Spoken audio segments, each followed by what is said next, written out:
morning. Get yourself a cup of coffee.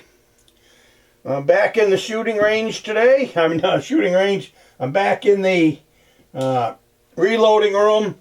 This is actually kind of a finish up video on the last one, so if you want to see what's going on, I took that one from the wrong tray. Getting started. What we're doing today is we're working with the vintage primer tool. I won't get into all the details like I did in the first video, other than I think it is the very best way that you can install your primers. Everything about reloading does not have to be a race. Everything in reloading does not have to be automatic.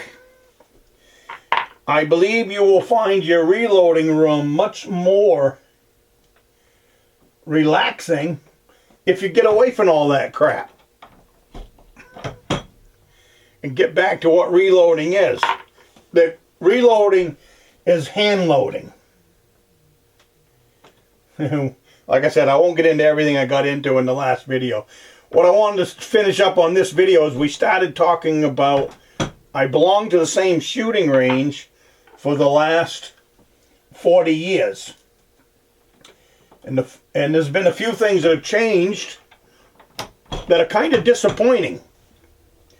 Not with the shooting range. The shooting range is perfect. I wouldn't change anything, other than they did have a little issue there for a while. They were renting it out, and that made it kind of difficult for the shooters because the main rifle range was rented out. Too many days in a week. So they fixed that anyways. Now they don't rent it out as often. So what's changed? It's the shooters. It's the quality of shooters. When I started at the shooting range, you would go there and there would always be a reloader there. And he might be 70 years old. He might be 20, he might be 30. I was 20. And these guys were 50, 60, 70 years old. They'd been reloading for that many years. We all shot basically the same rifles, bolt actions, because of accuracy. Accuracy was all that we were going there for. Even the deer hunters back then had a little bit of pride in their accuracy.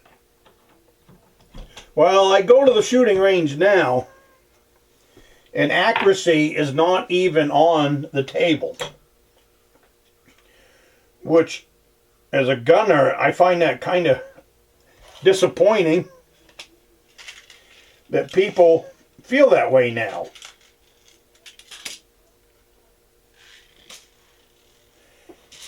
I still do the old trade deal.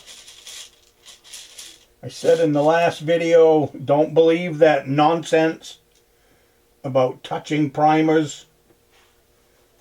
That's a myth. A lot of myths nowadays. That's another video by itself too. Anyways, you go to the shooting range. You go to the shooting range, and these new guys, we hunted with, not hunted, we take a rifle to the shooting range. Let me turn the light down on this camera, maybe you'll see better.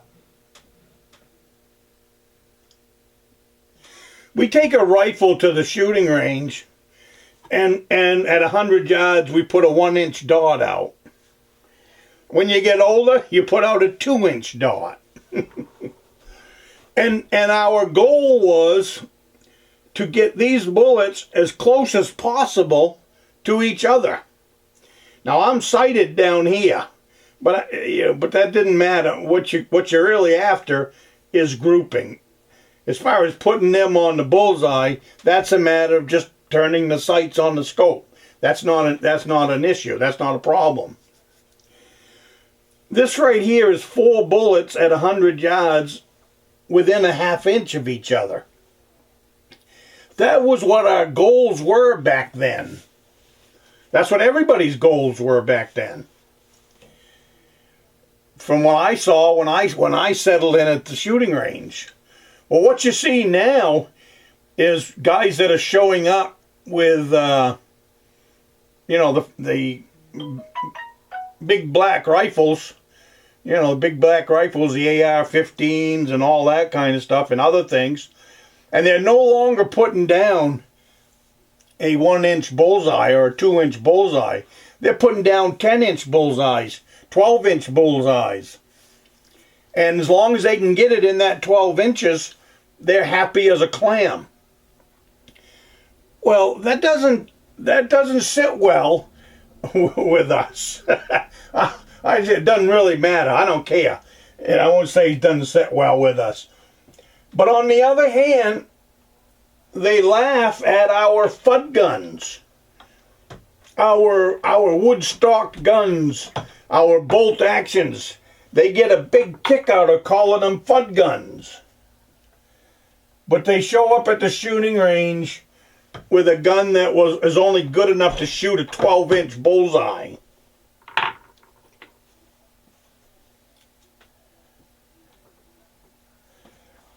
I got into this a little bit this week because it's kind of been on my thought process. But if you're making fun of a Fudd gun and that's the best you can do is a 12-inch bullseye, you don't even know enough to be embarrassed for yourself.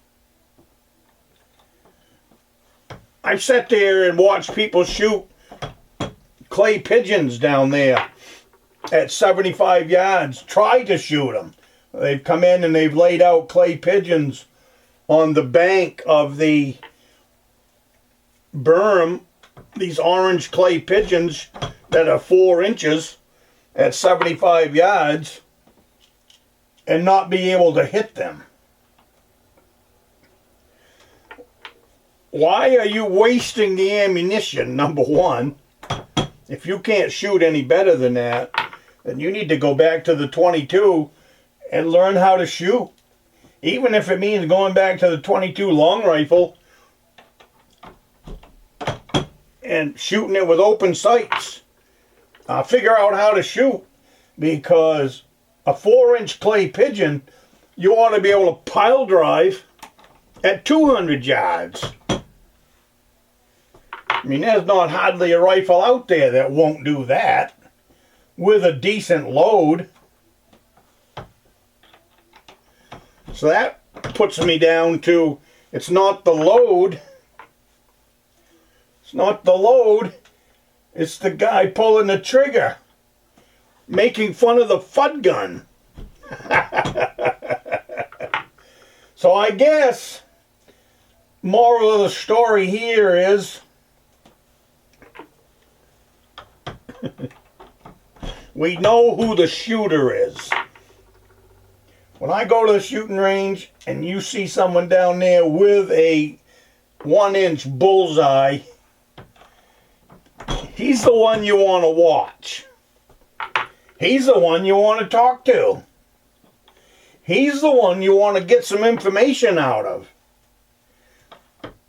Because he's the one that's walking the walk. He's walking the talk and he's walking the walk of a rifleman. Anybody can hold a rifle. Anybody can squeeze a trigger on a rifle. Very few people can hit a 1-inch bullseye at 100 yards. Not saying that's the case here in Maine, because we have a lot of deer hunters that are snipers. They can take a shot. So, take it for what it's worth. That's my 2 cents on wrapping up this video with the vintage primer tool. and just talking about the quality of hunter. I hope I've lit a fire under your behind to go to the shooting range and really learn how to shoot. And if you got to, go get yourself a Fudd gun and learn how to shoot. Then you'll really show up your friends. So have a cup of coffee on your way out. Thank you very much for spending some time with me, and I will see you in the next one.